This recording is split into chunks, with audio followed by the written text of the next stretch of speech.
Okay, so I was trying to figure out what would be the most useful thing to go over because there are so many different aspects to my business. Been running it for 10 years and I tend to go in 100 different directions, and some of them work, some of them don't. So I decided to pick a couple that actually have been working for us. So I'm starting from, we had a very typical beginning. I started this company in my basement and started selling on marketplaces, and we've just built from there. So that's kind of where I'm gonna launch from. So once you've got your business up and going, maybe you got a website, you're selling on eBay or Amazon. Sorry, Dan, still there. I'm really jealous of Dan, who was able to tell these people to take a hike. One of these days, I hope to be able to do the same. But it's definitely a place to start. It's a place to generate revenue. It's a place to get some recognition. We started adding other products as we wanted to grow in these markets. We were adding all the products that we could that would sell to us because we weren't a brick and mortar store initially. A lot of places won't sell to you if you're not brick and mortar, which is why we actually have a brick and mortar store right now. So I listed three things. Actually, I listed one twice and then it's two for some reason. I hate PowerPoint. There's actually a fourth way. So you've got a business, it's doing well, you want to expand it. The biggest way to expand it, and that I didn't put down here, the obvious way, is just to get more market share. Try and sell more of what you're selling to more people. And that's through SEO and better listings and that type of stuff. But to take it to the next level, and you want to sell in more marketplaces. So there are a lot of different marketplaces out there. Start looking at those, see if that's a place for you to grow your business. A big changing point for us was when we decided to start selling our own brands. So we were selling, one brand of yo-yo for, $15, and I realized that, we're selling enough of these things that we could brand it ourselves, buy it directly from the manufacturer for $5, and our margins were much higher. And we wound up doing that with a whole host of products. And that was a really big breakthrough for us. We started to see our margins go way up. And then the third thing, which is listed as number 2 here, is wholesale. That was something that we started about 2 years ago. We looked into the idea of wholesaling our products. And that has been a big success for us. So let's talk about the additional marketplaces.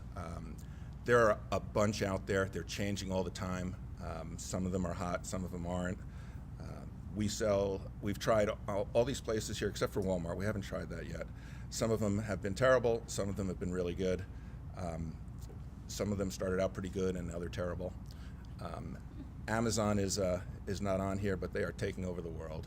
They're just doing it right and they're getting more and more market share, and unfortunately they don't seem to be going anywhere, so that is a reality. We do sell on Newegg and we do well with them. We've started selling through Google Shopping. We sell a little bit on Etsy. Sears seems to be on its way out, but we do sell there a little bit. And Zulily is a different type of marketplace. They do these flash sales. We did our first one about a month ago, and it was a really good way to move products.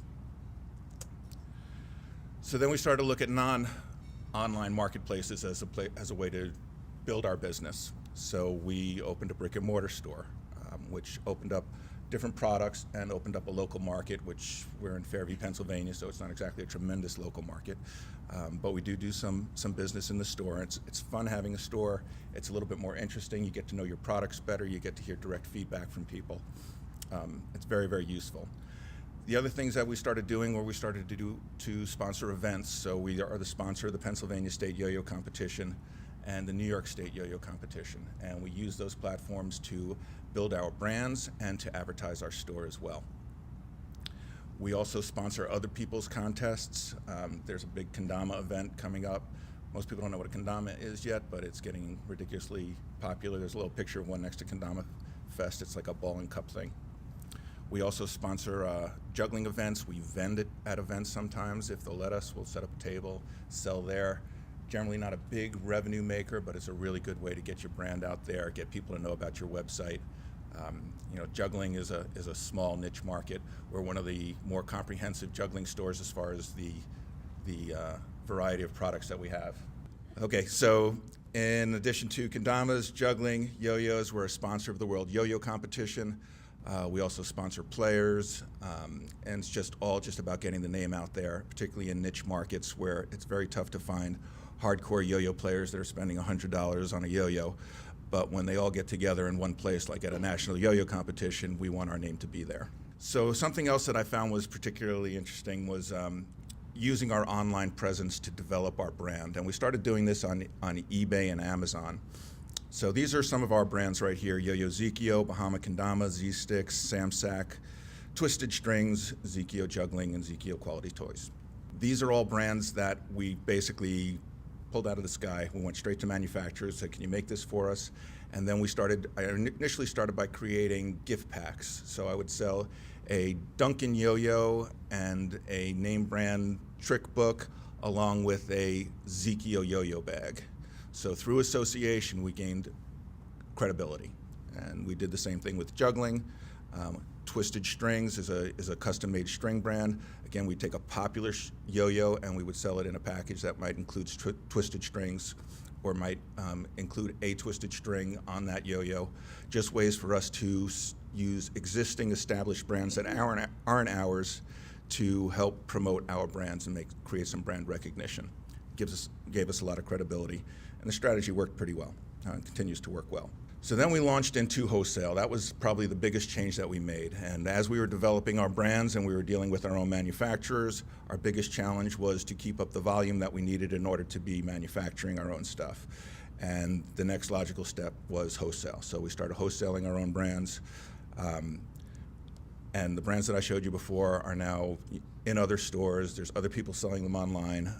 We've gone to different, there's a big New York City trade show every year. We've gone there for the last 2 years to try and pick up new customers. And wholesale has absolutely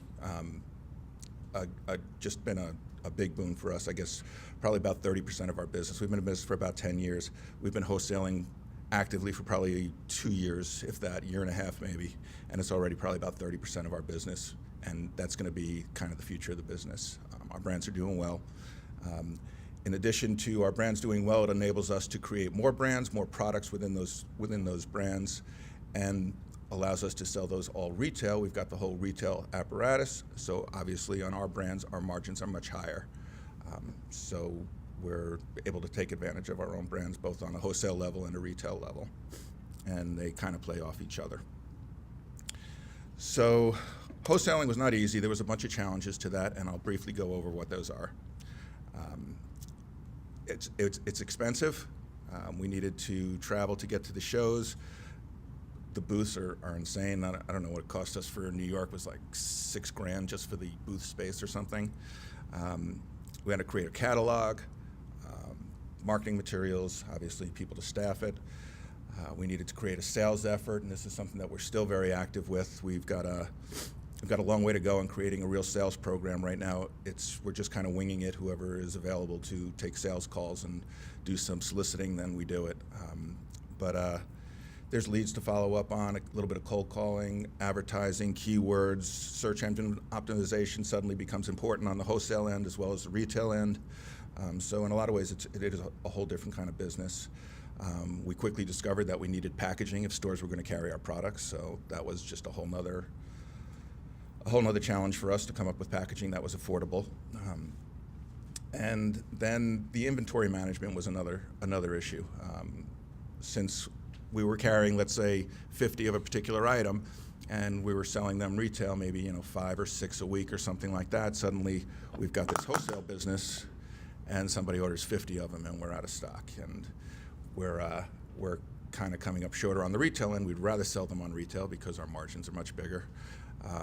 But obviously you have to supply wholesale customers with what they want, or they're not going to be wholesale customers very long, especially if they know that you've got the retail business and you're selling a product and they want to buy it, and they're like, no, we're out of stock, and they go to our website and see that we're not really out of stock. So it's try and do right by people, but by the same token, you don't want to give away money. So we wind up stocking a lot more product, which is just more expense to make sure that we've got product available not only for surge that we might have on the retail end of things, but also for the wholesale. And that's basically where we are right now. I went over things that have worked for us largely as far as the way that we've expanded. I could talk about things that haven't worked for us. And I don't want to go off too much on Amazon, but what Dan was saying was absolutely right. Amazon is, they don't care one bit about their resellers. They see us as basically pawns for them to get what they want. And I'll share one story with you really quick about Amazon. They shut off our account for violating their rules. I contacted them to find out what rule we violated, and they said, please read our rules and regulations and apply and make sure that you follow all of them. I'm like, I'm sure we have. I don't understand, why did you close my account? I basically got nothing. They just shut down our account. So 2 weeks of me calling everybody I can think of in every aspect of Amazon, applying every bit of pressure I can think of, all of a sudden our account was active again. And I contacted them and saying, thanks for turning our account on again. Please let me know what we did so we don't do it again. To this day, I have no idea what it was.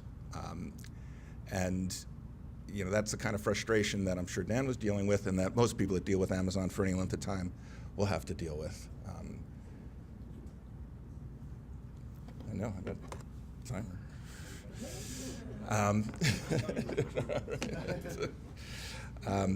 Yeah, so I have 3 minutes. You guys want to see some yo-yo tricks? All right, well, I got one last slide to show you here. That's Foofy. I just wanted to put a picture of Foofy up there. So. But I will do a couple yo-yo tricks before I take my seat here. So yeah, I got into yo-yos because I really like yo-yos.